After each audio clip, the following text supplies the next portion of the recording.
So it's my pleasure now to introduce Dr. Poyee Tung. Dr. Tung is the medical director of the UT Adult Congenital Heart Disease Program right down the street, and she's going to talk with you about pregnancy. Perfect, okay. So I feel like I have an easy job because pregnancy is a happy topic. And in fact, I think right now it's a very exciting time to be taking care of patients with adult congenital heart disease. Because if you think about it, even about 40 years ago, we would not be sitting here having this discussion. I mean, 40 years ago, your parents may be having a discussion with the surgeons about, is my baby going to be okay? Is my baby going to make it out of the ICU? Is he or she going to be able to go to college and get married? But now these patients have grown up. You're now 20, 30, 40 years old, and some are even 50 and 60 years old. And so guess what? You guys are trying to live a normal life, getting a job, getting married, and of course, trying to start a family. So I will spend the next 10 to 15 minutes about what I tell my patients and how I risk stratify my patients. So this is very common for me. My patient will come in and say, "Can I have a baby?" It seems like a very simple question, but the answers are not so simple.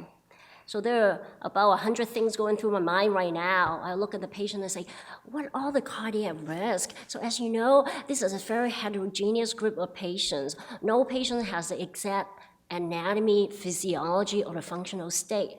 And depending on what are the residual cardiac defects, what are the functional capacity, that of course has implication on how the woman can carry the baby to term. And then I also ask, has this lady been optimized? I mean, is there a valve that needs to be fixed before I encourage her to get pregnant? Or maybe this is a good time to get pregnant now before, we anticipate another procedure later on. And then I look at the medications. Are there any medications that are not compatible with pregnancy? What can I trim? What can I not trim? And some questions are not as easy to answer. Can I expect that for a woman to undergo 9 to 10 months of pregnancy and right after delivery, the body will just kind of spring back to normal? Do I have data to tell them it's going to be okay? And then lastly, life expectancy. And I think this is a difficult topic. And certainly many of our patients are doing very well. And I expect them to live a very long life. But there are always going to be some patients who may not be doing as well. And maybe they have some residual defects. And they may not understand what the limitations may be. So do they have a good understanding of what the future looks for them? Do they have the resources to take care of a child for the next 18 to 20 years? Well, some people would say 30 years, right? So, I mean, it's just a big commitment. When you become a mom or a dad, the commitment lasts for a long time. But most of the time, my patients actually come to me already pregnant. If I'm lucky, they're in the first trimester. I've had patients who come to me in the 3rd trimester of pregnancy, and they always ask me, is my baby going to be okay? Well, it should not be surprising that there are some risks that are for mom would also carry risk for the baby. And I'd ask myself, is the maternal defect, does it carry a high incidence of passing on to the child? As you know, some defects such as Marfan syndromes or hypertrophic cardiomyopathy has almost a 2-to-1 incidence of passing on to your child. Many of our women would require a fetal ultrasound so that we have a better understanding of whether the baby has any cardiac involvement. So that's a lot of questions to answer. For the purpose of time, I will just concentrate on the cardiovascular effects as related to pregnancy and how it applies to our population. And I will try to answer the best as I can whether there's some long-term cardiac effects. So I think for most of the women out there who have been pregnant before, you can attest to the fact that pregnancy is like a mini marathon. There are natural physiological changes that will impose hemodynamic stress on your body. This is outlining what happens to your heart rate throughout your pregnancy. It increases in your first trimester, it plateaus through your second trimester, and steadily increases throughout your third trimester. And even after delivery, it doesn't get back to normal. It takes about maybe 6 to 8 weeks for the physiology to return to normal. So it's common for a pregnant patient to come in with a heart rate of 110 beats per minute. For a young, healthy mom, but that could be well tolerated, but for someone with some cardiac compromise, that may be difficult to tolerate. In addition to heart rate, the plasma volume also increases, and the trend also follows throughout the first trimester, second trimester, and third trimester throughout delivery. And the end result is that there's almost 50% increase in your blood volume and 50% increase in your cardiac output. So this is truly a hemodynamic marathon that lasts for almost 10 months. So what data do we have? And there are some data out there, and I'll share them with you. The COPRIC trial. Has anyone heard of the COPRIC trial? Is it familiar? Yes. Okay. So a lot of people refer to this trial. It's one of the first well-done pregnancy trials. It came out from Toronto General. It's an older trial in 2001. It's a large registry, 600 pregnancies. It's a prospective trial. Not all patients had congenital heart disease, but majority of them, 75% of them. And about 2/3 of these patients had complex congenital heart disease. However, it has a very small population and it's underrepresented population of patients with pulmonary hypertension and Fontan. They follow these patients throughout the pregnancy up until 6 months postpartum. So what did they find? So they define primary cardiac events: heart failure, arrhythmia, stroke, and death. So I want to point out that this 13% primary cardiac endpoint, majority of them were heart failure and arrhythmia. There were very, very few deaths. There were only 3 deaths, in fact. One was from a patient with pulmonary hypertension, whom we know is a very high risk during pregnancy anyway. Another one is in a patient with dilated cardiomyopathy, and I presume it's from heart failure. And the third one is a DTGA patient with a systemic right ventricle. So the cause of death was not listed, but I presume it was from heart failure. They define congestive heart failure as someone who either has a chest X-ray finding a pulmonary edema or clinical signs and symptoms that would require diuretic. And importantly, majority of these patients actually had a chest X-ray that was consistent with pulmonary edema. And for me, I think that was very important because, as you know, a lot of patients come in when they're pregnant, they are always a little bit short of breath, right? They always have a little bit of edema. And if you look at the neck vein, it always doesn't look quite, flat. And so they really want a hard endpoint in identifying patients with heart failure. So people love this trial because it gives us risk scores. We love risk scores in cardiology. We have a risk score for everything, right? For acute MI, for stroke related to atrial fibrillation. So in this trial, they identify 4 items as the risk. One is prior cardiac event, that would be pre-pregnancy, heart failure, arrhythmia, either stroke or TIA. The second one would be NYHA class 2, that means some symptoms related to usual activities or cyanosis, and they define cyanosis as room-air saturation less than 90%.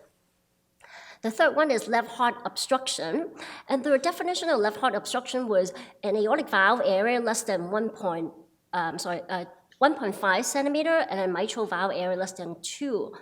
So I'm sure the interventional cardiologists out there would say, wow, that's not even severe stenosis. By all means, these would just be classified as just mild left-sided obstruction. But this highlights something that's important. Someone who had just mild left-sided obstruction may have little or minimal symptoms prior to being pregnant, but because of the physiology related to pregnancy with the increased heart rate and the cardiac output, that could manifest as symptoms. And the last one they identify as a risk is systemic ventricular ejection fraction less than 40%. And in this study, they said if you have no points, your risk of having a cardiac outcome would be 5%. If it is more than 1 point, then it would be 75%. Now, I don't know about you, when I read this paper, I was like, 75%, that's really high. So indeed, in more recent subsequent studies, we feel that the Kaprik risk scores overestimate the true risk related to pregnancy. So the top one is the Kaprik trial, and there have been 2 other studies that people always talk about because they're also very well done. The second one is called Sahara study. This one actually came from Europe. Over 1,300 pregnancies. The endpoints were pretty similar, 6% endpoint. The last one came out from Boston, I believe, yeah. The Carey's trial, almost 20%. Now, the criticism with these studies were that very few Fontaine patients, very few pulmonary hypertension patients. In both the Sahara and the Carey trial, there were no deaths. So majority of the outcomes were related to heart failure and arrhythmia. And that's very important to note because majority of those cases, they were treatable medically. So with those 3 studies together, these were outlined as the risk related to cardiovascular risk for pregnancy. I talked about most of them already. Prior cardiac event, heart failure, symptoms class 2, ejection fraction less than 40%, oxygenation less than 90%. And it makes sense, right? Because we think pregnancy is a metabolically demanding state. So if you're hypoxic at rest, you're not going to do well, during pregnancy. Left heart obstruction, I discussed that as well. Systemic AV valve regurgitation. Now, that seems kind of surprising because we usually think about pregnancy as a vasodilated state. That means the body is preferentially channeling the blood to the placenta, right? So if you're vasodilated, you should be able to tolerate AV valve regurgitation because you're afterflow reduced. But I think these patients who have problems, there's something structurally abnormal with the systemic ventricle. Either it is dilated or there's some systolic dysfunction. What it means to me is you take a ventricle that's not healthy to begin with, and you volume overload it for 9 to 10 months, you're going to have issues.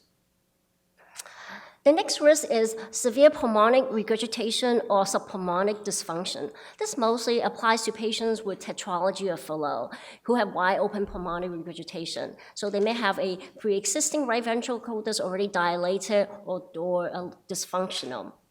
So they run a high incidence of having atrial arrhythmia as well as right heart failure. Smoking, it should not come as a surprise. Smoking always comes up as a risk factor for any cardiovascular outcome, right? And lastly, mechanical valve. Just earlier, at the small group session, I just had a good discussion with a family about the risk of anticoagulation during pregnancy. And that's because it really opens up a Pandora box as to how you best manage these patients. And so it can be done. It is tricky, and I always lose sleep over it, but it can be done. So more recently, we have this phenomenon study coming out from Europe, the ROPAC study. It's enrolled over 5,000 patients internationally, including countries from South America and Africa, over 138 centers. A lot of these data are still coming out, but now we have a better understanding of what happens with the manifestation of heart failure in these patients. We have more data coming out about patients with pulmonary arterial hypertension, as well as the use of anticoagulations during pregnancy. Okay, so I mentioned earlier that the Kaprik risk score seems to overestimate maternal risk. So what risk scores do we use? Now we believe the modified WHO risk scores are more predictable and more realistic as risk scores. And these are outlined in 2018 ESC guidelines for management of cardiovascular disease during pregnancy. I have to apologize about this slide. I showed this to my husband this morning. He said, this has to go. No, I was like, no, this is, so it's a very busy slide, so I try to walk through it. So what the WHO's classifications are is that it basically divides patients into subgroups according to the anatomy and symptoms. So this go from class 1 to class 4. So class 1 is felt to be relatively low risk. These are patients with pretty simple defects, maybe mild pulmonic stenosis and ASD and VSD that have been repaired. For the most part, they do fine. And the extreme will be class 4. So who are these class 4 patients? Pulmonary arterial hypertension. We have known all along that these patients are at high risk. In the old literature, actually listed as 50% mortality. In the ROPAC study, 30% mortality, yet it's still very high. So these are patients with mean pulmonary arterial pressure more than 25, and Woods unit more than 3. Patients who have severe systemic ventricular dysfunction, the WHO defines it as less than 30%, or patients with at least class 3 to 4 symptoms.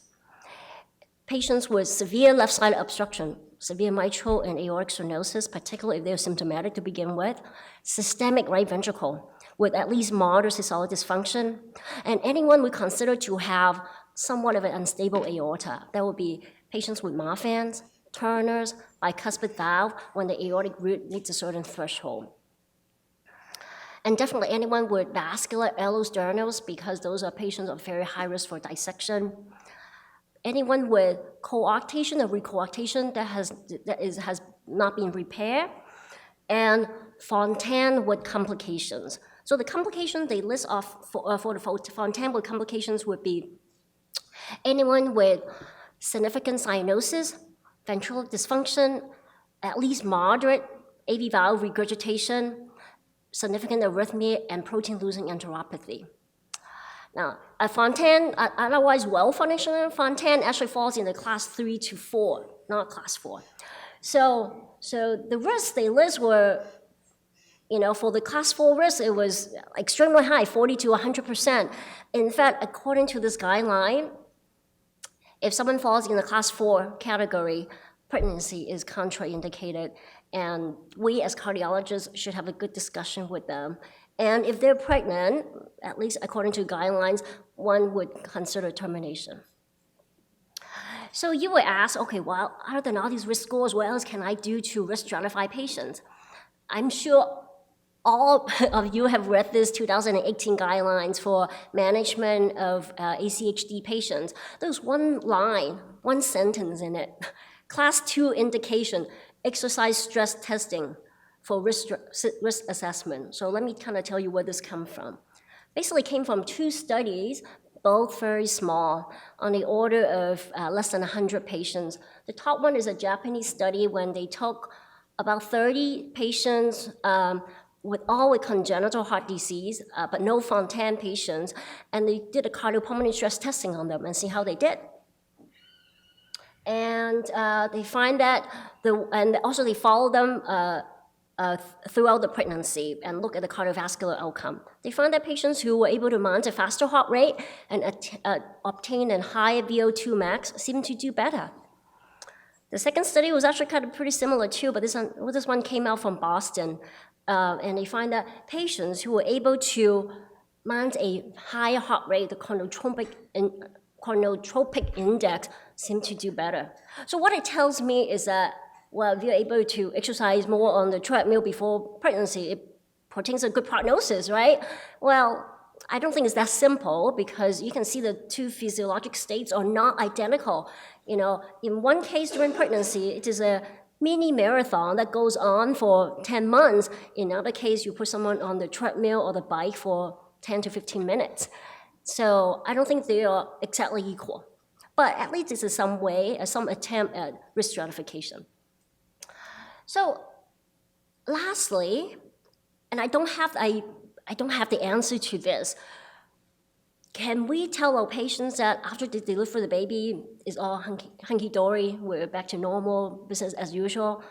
And I'm not entirely sure, and I think there are some disease states in adult congenital heart disease where there might be at first remodeling of the ventricle that may not be reversible. And so here's the data that we have.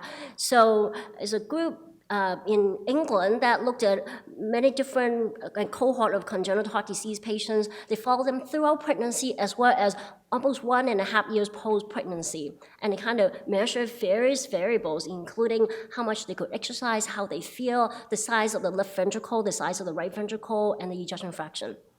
And it came out that patients in the tetralogy of Fallot, even though there was no decline in functional capacity, the right ventricle got bigger. more than the control group. And after pregnancy, it did not shrink. This was from echo. So you say, I don't believe in echo for looking at the right ventricle. Okay, well, but another group in Boston took the same group of patients, tetralogy of Fallot patients, a pregnant group, a non-pregnant group, and they did MRI on them and followed them throughout pregnancy into 1.5 years post-pregnancy. The same finding. The tetralogy of Fallot group, even after delivery, the right ventricle remained dilated, more so than the control group. So that tells me that I think in TED patients, there's some evidence that there's some persistent adverse remodeling of the right ventricle. Maybe it's because of severe pulmonary regurgitation that has been discussed earlier. Maybe because the right ventricle was a little bit dilated to begin with, and that 9 months of volume overload was too much. The studies were too small for us to tease out what it is, but I think there's something there. And what about in other conditions? We also have some data from the detransposition with the sustained right ventricle. They looked at patients throughout pregnancy and post-pregnancy, and they noted that during pregnancy, sure enough, some of them felt worse. So they have a decline in the NYHA class. But even after delivery, up to 1.5 years out, some of them never quite returned back to the usual NYHA class. So I think at least in TED patients and in the systemic right ventricle patient, in the detransposition population, I think there is some evidence that there are some adverse changes to your ventricular function or remodeling that may not be reversible. I think the verdict is still out. We certainly don't have data, a lot of data, but I think there is something there. So in conclusion, what do you tell your patients? So this is what I say, it's really not one size fits all. Everyone's anatomy, physiology, and the functional state is different, so you really have to tailor your discussion. There are risks related to pregnancy, but for the most part, they are heart failure and arrhythmia, and mostly they are manageable and treatable. There are, of course, some conditions that are considered very high risk, such as pulmonary arterial hypertension, and I have to tell you, if I have a patient coming in to me with pulmonary arterial hypertension and pregnant, I would be very nervous. I really would be, because I know that would carry a very high rate of morbidity and mortality. Having pre-pregnancy assessment is always helpful so that we can all go in understanding what are the risks involved. Having very good close follow-up throughout pregnancy and also at least a few months post-pregnancy is also important because that physiologic state doesn't return back to normal right away. And lastly, having a very good high-risk OB group who understand what are the cardiac issues are and listen to you when you say, I think this baby needs to come out. Okay, with that, thank you.